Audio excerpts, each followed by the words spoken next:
dramatic development, the sidelines of the WEF summit at Davos, minutes after Donald Trump gave that speech, which went on for about an hour and 15 minutes or so. He spoke to your channel, CNN News 18, and he said very clearly that Modi is a great man. I respect him tremendously, a fantastic man. He's a friend of mine, and we'll have a great deal, and we'll have it soon. We're going to come to a deal. And he's a fantastic man. Great respect for Prime Minister Modi. Listen to this, and I'm going to go straight across to Chandra, who did this interview. It's a global exclusive, straight out of nowhere, but shows journalistic initiative. Let's play that. Mr. President, this is Chandra Shrikant from India. Can you give us an update on the India-US trade deal? First of all, I have great respect for your Prime Minister. He's a fantastic man and friend of mine, and we're going to have a good deal. Thank you. First of all, I have great respect for your Prime Minister. He's a fantastic man and friend of mine, and we're going to have a good deal. Thank you. And we're going to have a good deal. Chandra, this is fantastic work, a global exclusive. India has been waiting to hear from Donald Trump. We're hearing, of course, that Donald Trump has sent emissaries over the last 15, 20 days. We're picking up the threads of the deal once again. And, of course, we have a new envoy who's close to Donald Trump, Sergio Gore. What do you make of all of this? I'm sure you've also done some background work and checks with some of Trump's team. What are you hearing? Rahul, this is significant and, it was very unexpected, but we had to take our shot. So we were waiting with the other foreign press and, he was just walking by. So we just took our shot and luckily he responded. I think, though it was just 2-3 sentences, what he said was significant. He said, look, I have tremendous respect for your Prime Minister. He's a fantastic man and a friend of mine. We are going to have a good deal. Now, this is important because this comes just 2 weeks after, remarks by Howard Lutnick went viral, where he said the trade deal is stalled because Modi did not pick up the phone and speak to Trump. So the fact that Trump is saying that we're going to have a good deal will certainly calm the markets. It will reassure investors because sectors like textiles, engineering goods, gems and jewelry, all of them have been hit hard by peak tariffs. So perhaps we are closer to a deal than ever before. But clearly, he had very good things to say about Prime Minister Modi. What are you hearing? First of all, this is fantastic. So you said that he comes out of this big hall and he's walking past you. So describe the scenes. Describe the few minutes before, because this doesn't happen quite often. Yeah. This is quite rare. Go ahead. So Rahul, essentially, he started at 2:30. And he went on and on and on, as you were watching, right? He covered everything from the Fed chairman to Venezuela to Greenland to Denmark to Emmanuel Macron. And, there was visible exhaustion in the room because he overshot his limit by at least 15 minutes. And then there was a fireside. So I was just walking around the Congress Center to figure out, where all the foreign press is stationed.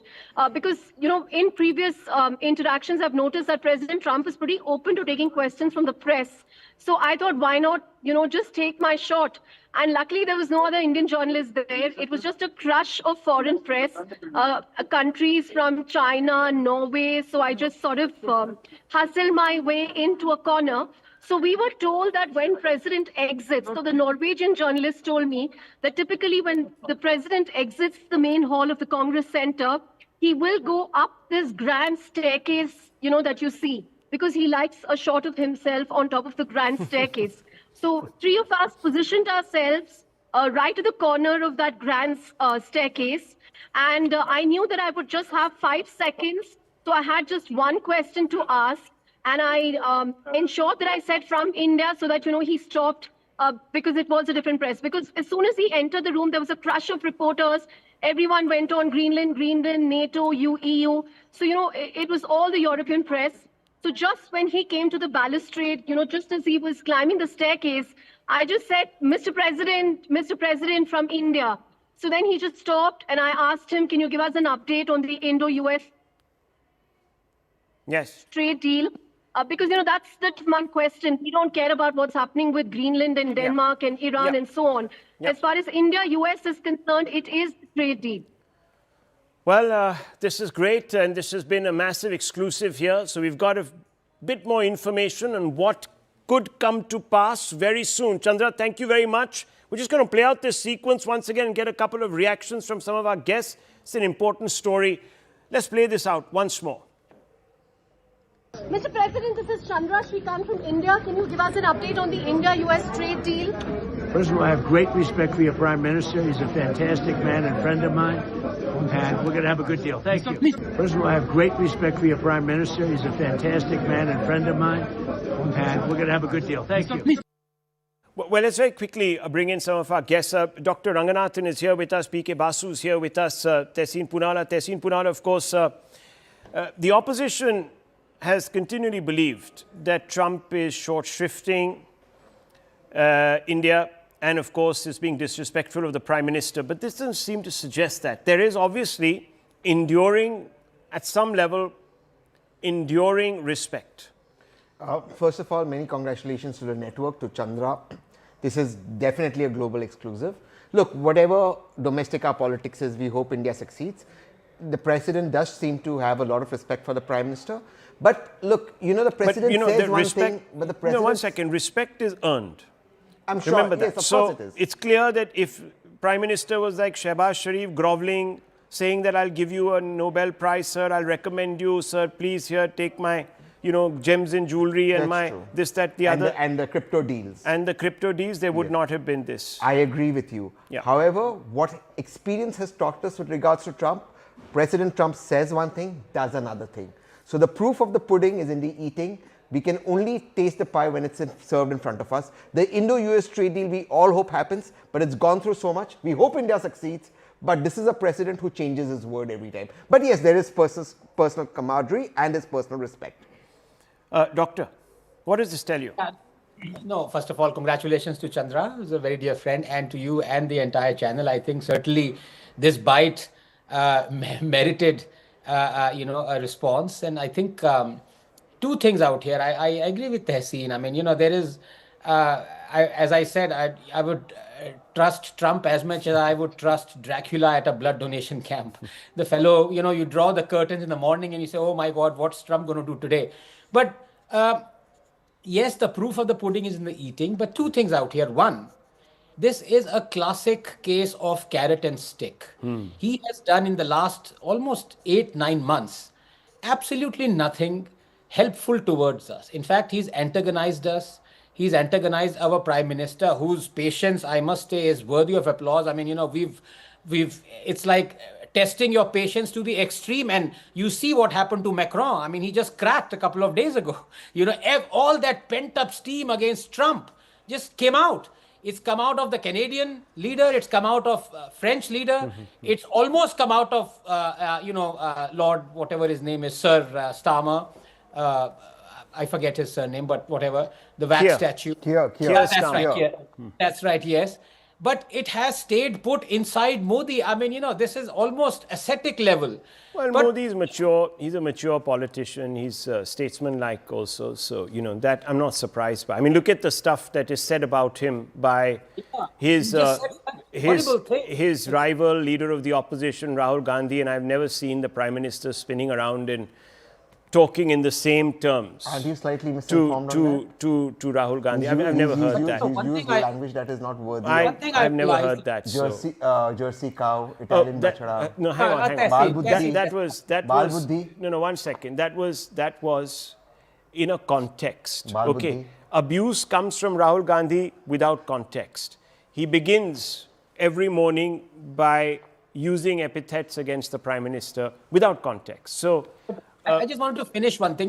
His initial tariffs, I was with Trump because I'm against tariffs and I'm against protectionism. But the hypocritical tariffs that he put on us, not China, not the oil tariffs, they are the ones that he's basically making us suffer. Exactly. And then he continues with the sanctions on the 2 Russian oil majors, that's making us suffer even more. Absolutely. I mean, he has to prove himself that he believes he's a friend of India. P.K. Basu, the reason this deal has taken this long is because clearly India is standing its ground. Otherwise, this deal would have been done. It would have been done on day one, like, you know, the deals with Europe, the deals with Japan, and so on and so forth. Yeah. No, I think the important thing is that India has stood its ground on agriculture. In my view, India is very competitive as an agricultural exporter, and we should not have been so, you know, we shouldn't have taken this kind of very strong stand. And the reason why we're taking this stand, unfortunately, is because the farm reforms of 5 years ago were rolled back. had to be repealed. Yeah. So our agriculture sector was being opened up to international trade, but you know, we had to repeal those reforms. Anyway, now the point is, India is just about to do a deal with the European Union, which excludes agriculture. Okay. Because agriculture has its own problems within the European Union. For instance, we just look at sugar, for instance. You know, sugar, India I really don't want to get into the specifics right now, PK Basu. I just wanted to get a sense. Whereas the Europeans make cane from beet. I understand that. Anyway, I just wanted to get a sense from you. Both Europe and India have agreed to keep agriculture aside. Yeah, absolutely. And do a deal on goods and services, on merchandise and services. And that deal is going to be mutually beneficial to us.